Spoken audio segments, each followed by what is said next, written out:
Hey guys, it's Wahima, but just call me Wah. Melanated!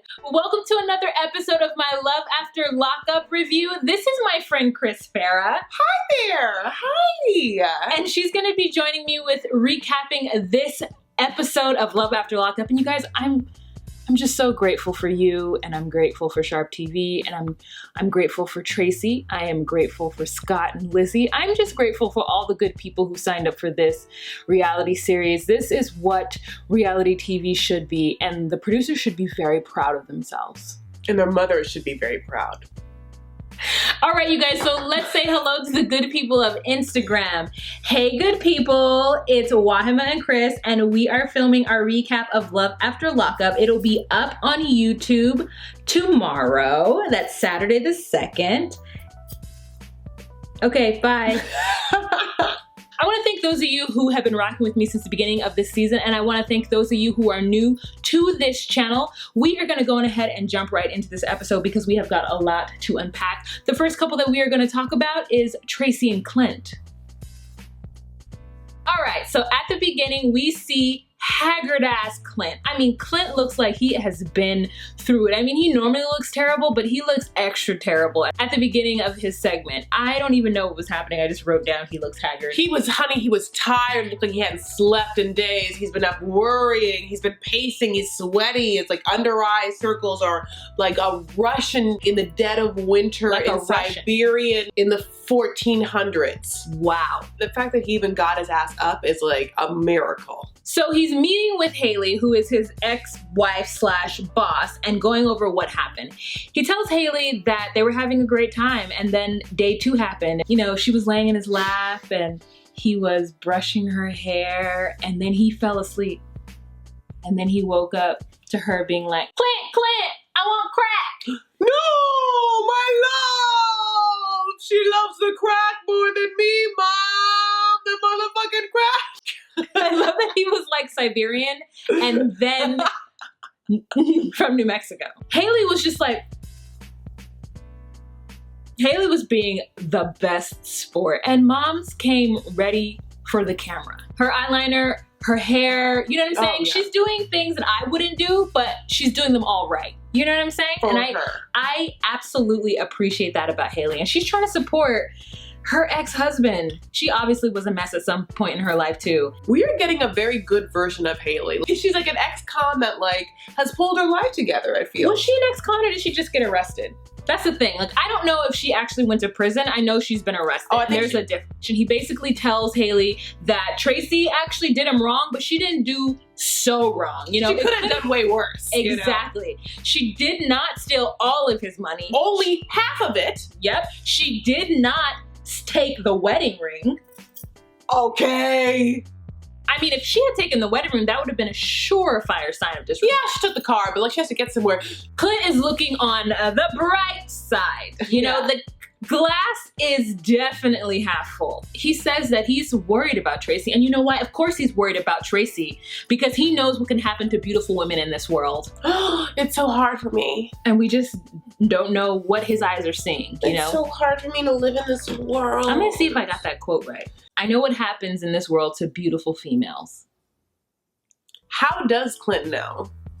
Did Haley tell him? I'm not sure. Did Alice tell him? Yeah, and the way he tells Haley the story, he tells her, again, patting her hair, woke up, wanted crack, then the girl left, and then he was distraught after that. Then he went on a walk. Went on a walk to not find crack. To not find crack. He went on a walk just to clear his head, and when he got back, she was gone. He asked valet, perchance, sir, is my car still here? And valet was like, no, sir, your wife took it. Oh, thought that might be the case. And I was just like, Clint, what the fuck are you talking about, bro? What is this story you are making up? Who are you telling? At first, you didn't tell your mom you got up and walked out. You told Alice that she woke up at 3 a.m. asking for crack, and you started crying and fighting, and she just left. And that you didn't do it with her. Yeah. So what story is real? Why did she take his phone? Because it's like... She needed to call the crack person. So later on in his segment, Clint says that he battles with depression every day. He's driving and he's on his way to see his mom. And Alice, who is wearing her makeup, I mean, she has blue liner on the underside and she has like a rosy, like frosted something on the lips and, on the lid, and then something sort of to match on the lip. And she's trying to rub some sense into Clint. I mean, just trying to give it to him. And at some point, Clint says, "She didn't use me, Mom." And Alice is like lost for words at a point. She's just like,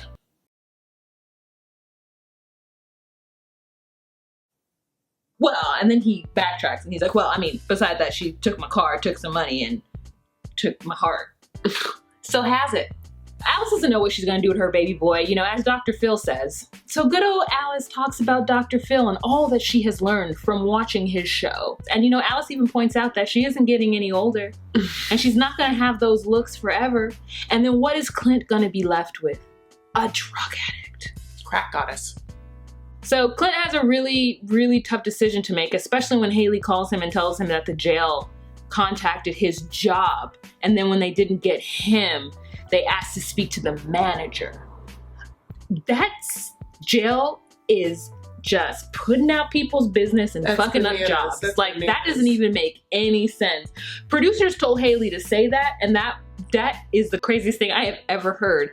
A jail? Why wouldn't they let Tracy talk? Was that his one call? Was that her one call? Yeah. She couldn't call the cell phone because she had the cell phone. What did she say? Oh, he works for the Holiday Inn in Hubs, New Mexico? Call that? And then wouldn't even let her be on the phone because apparently they heard her yelling in the background? This was all very confusing. The very story, unprofessional. Yeah, very unprofessional, very confusing, and the story doesn't make any sense. Clint is very excited because he is just waiting for the next call from her, and he's just happy that she's not dead. She's in prison. Yeah. So, the bright side, I tell you, you know, and what he knows for a stone cold fact is that Tracy loved him. A stone cold fact. Chris, what do you know for a stone cold fact? Air is something that I breathe. You know what I know for a stone cold fact? That gravity is a thing. There are no stone cold facts beyond like scientific principles that someone smarter than me has told me existed enough times that I just finally believe you. You know? So you tell me the earth is round, I get the earth is round. Do I know the earth is round? Have my own experience with it? No, honey. And right now the earth looks pretty goddamn flat. You know what I'm saying? But I mean, this took a turn for the weird, so we're gonna go ahead and cut this off here and move on to the next couple. I think you should keep that part in. I think it made sense. So the next couple that we're gonna talk about is Lizzie and Scott. Titty, titty. Whoa, titty, titty. The one thing I know about Lizzie after watching this segment is that she does not know the tune of the song that the bride walks down the aisle to. Dun, dun, da, da. Da, dun, da, da, dun, da, da, da, da. You say your vows. Lizzie, that wasn't the song, sis. Was that from Gypsy? That wasn't the song. That? She doesn't know the song. She doesn't know what to wear in church. She's never been in church. She's been in church in like years. The fact they even brought her in this church and she even like stepped foot without just, bursting into flames. I mean, she hadn't been there for 12 years, as her confession stated. Scott, Lizzie, and Jasmine go to a church to see what it might be like in a year when they get married. Girl, I don't know why they went to that church. Producers set this old weird ass scene up for no reason. Yeah, so they go to this church, which seems to be kind of decorated like there's going to be a wedding soon. Scott has to remind the kids to not cuss because they are going into church. And Jasmine's wearing really great green shoes. Like Jasmine's whole outfit is super cute. Lizzie's outfit is really inappropriate, but hilarious at the same time. And Lizzie's skin looks really good. She's in this church glowing like the Spirit. Yes, the just Holy like Spirit has she is come giving down. us skin. She is giving us melanin. She is giving us what? I've been in jail for how long? Who? Where? What? Where? Drug problem? What? Drugs? Who? Never. Not me, ma'am. Unless the drug is retina, like retinoid, collagen.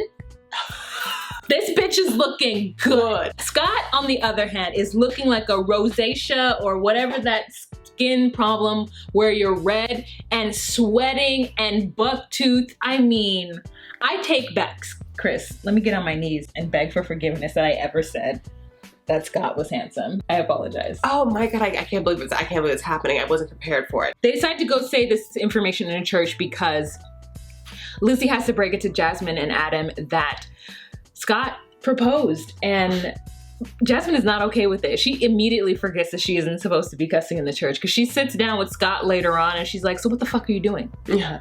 Like, what? So you think this is a fucking good idea? You're a grown-ass man. You think it's a good idea to marry my mom?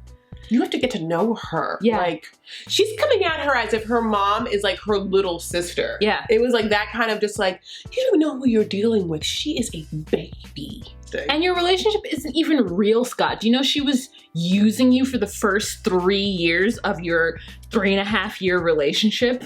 She was using you. Lizzie, meanwhile, is in confessionals telling the priest that it's been 12 years since her last confession and that she has scammed more than $800K out of men over the last 10 years of being in prison.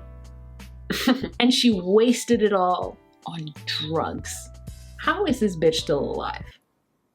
With the skin like that she has. I mean, just like, it's crazy. I'm not saying like she shouldn't have the skin. She shouldn't have, she should have skin like Clint if she's been doing drugs for 10 years. Yes. I'm a hustler, baby.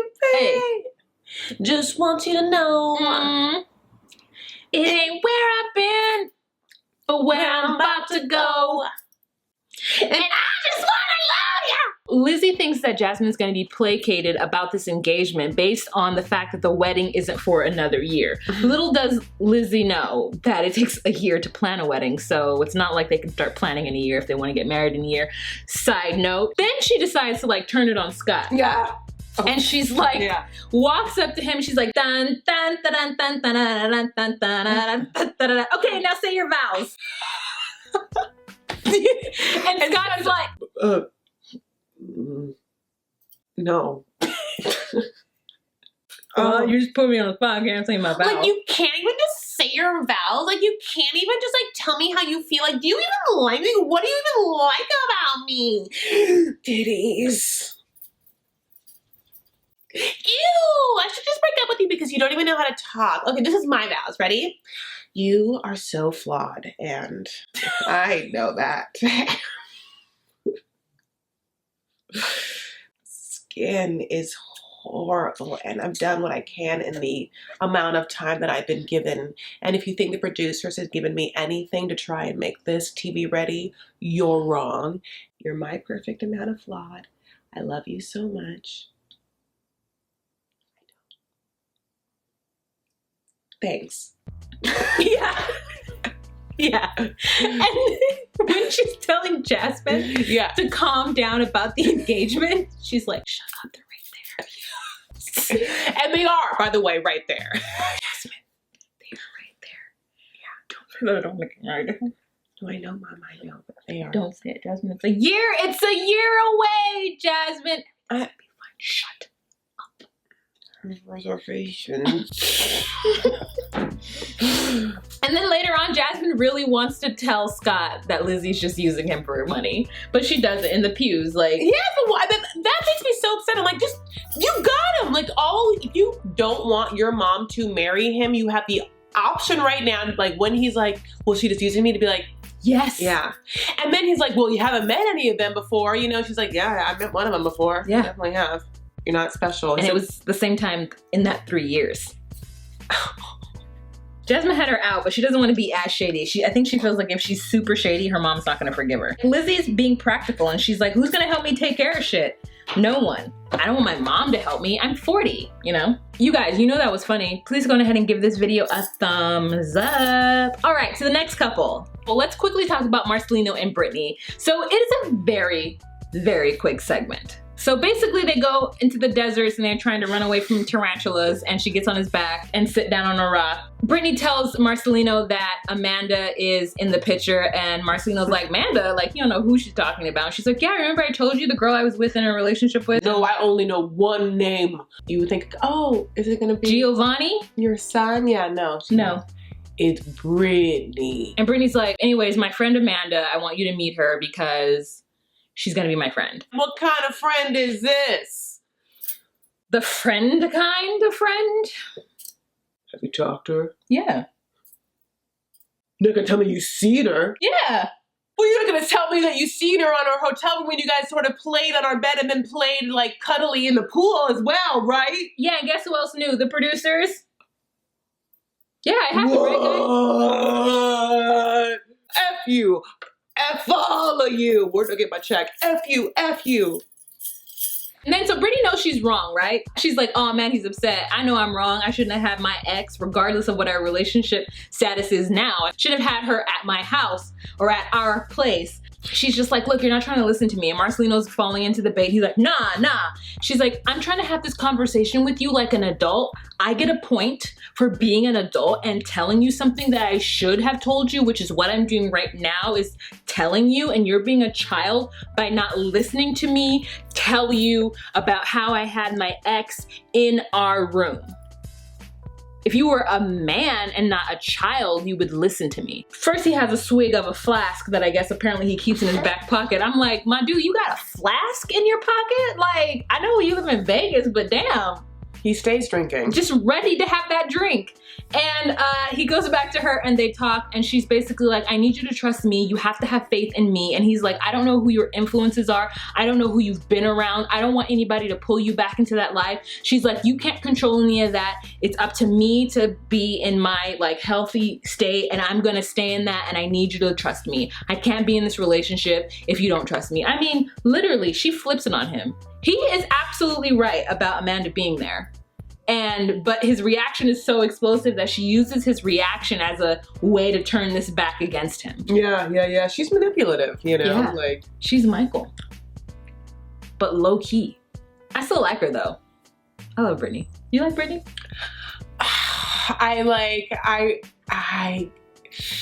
I thought I liked her, and every episode I'm like, oh, keep going back and forth. I'm a pendulum. So anyways, that's the end for Brittany and Marcelino. Let's go ahead and move on to who's next? Throuple? Oh yeah, the throuple.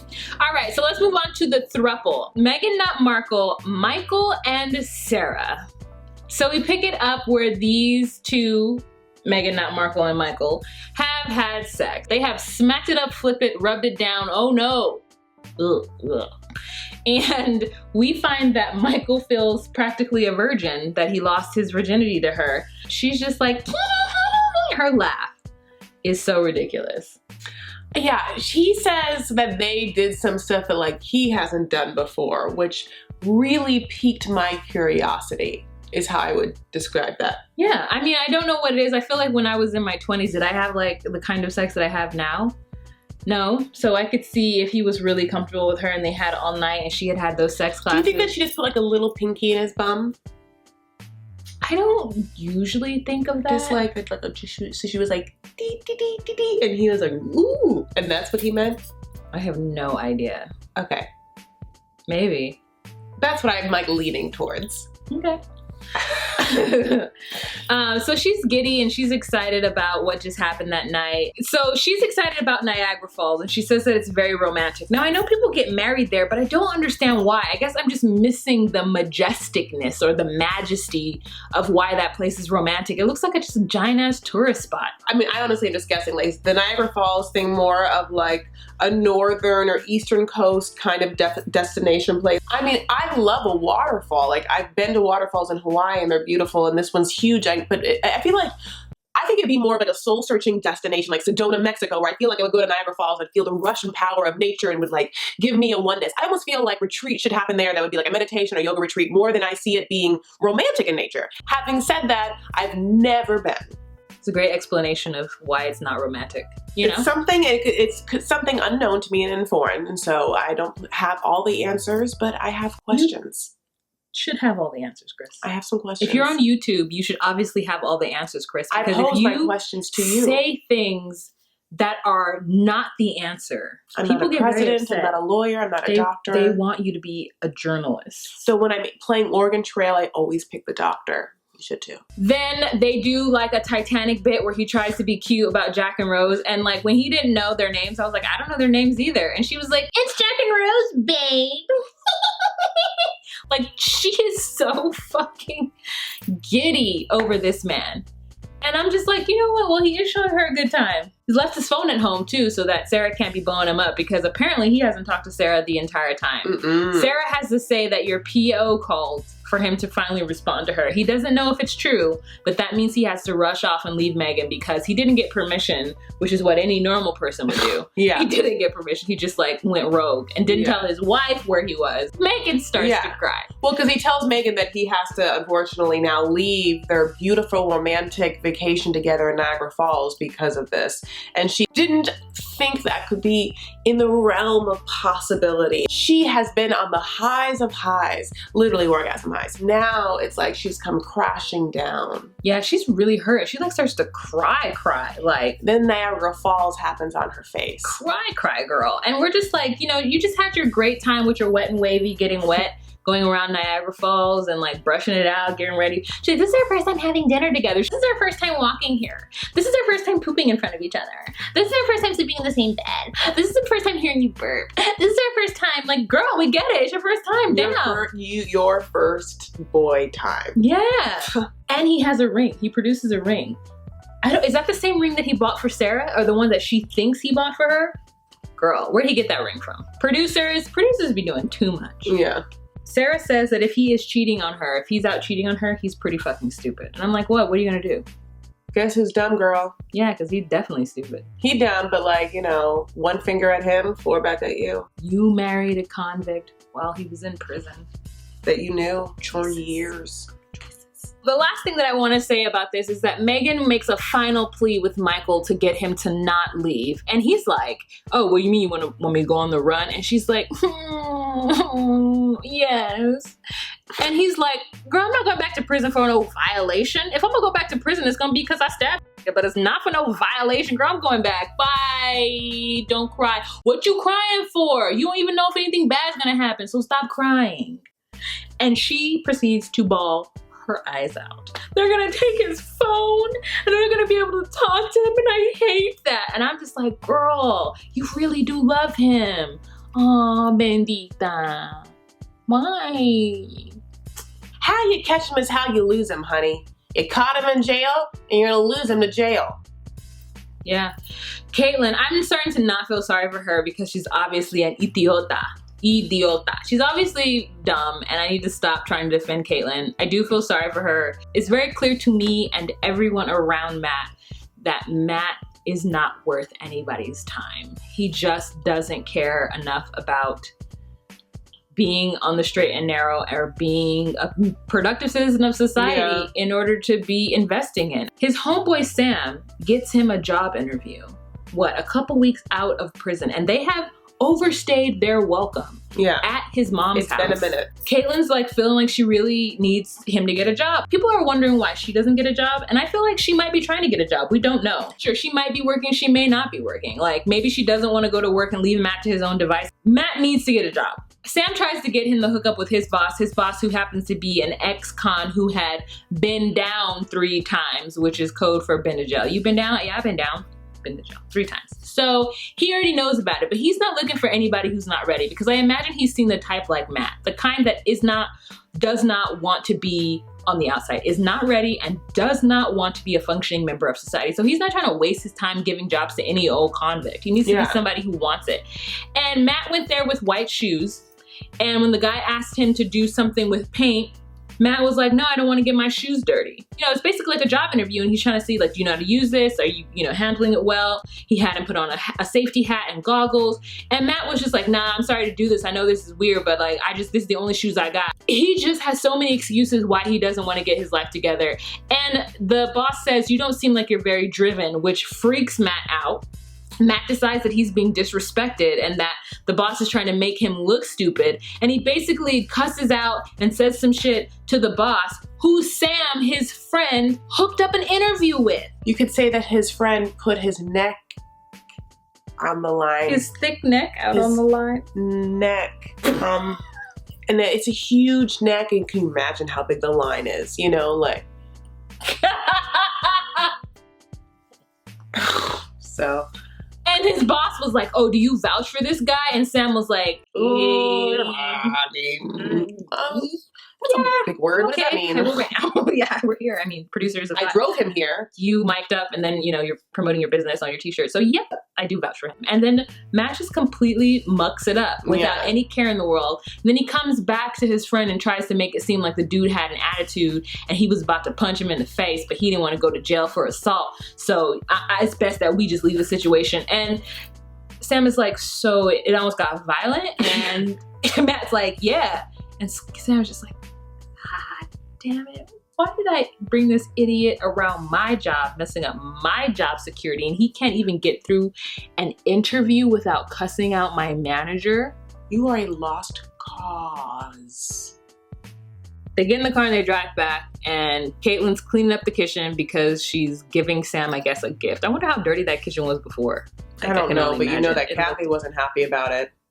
So then they go out on the veranda where they have like this weird fake grass that's just out there, and she's sitting on it and smoking a cigarette, and they're all smoking cigarettes, honey. Talking about how it went down, and Matt makes it seem like the dude was just cranky and mad because he had to go to work on a Saturday. I was like, Matt, what?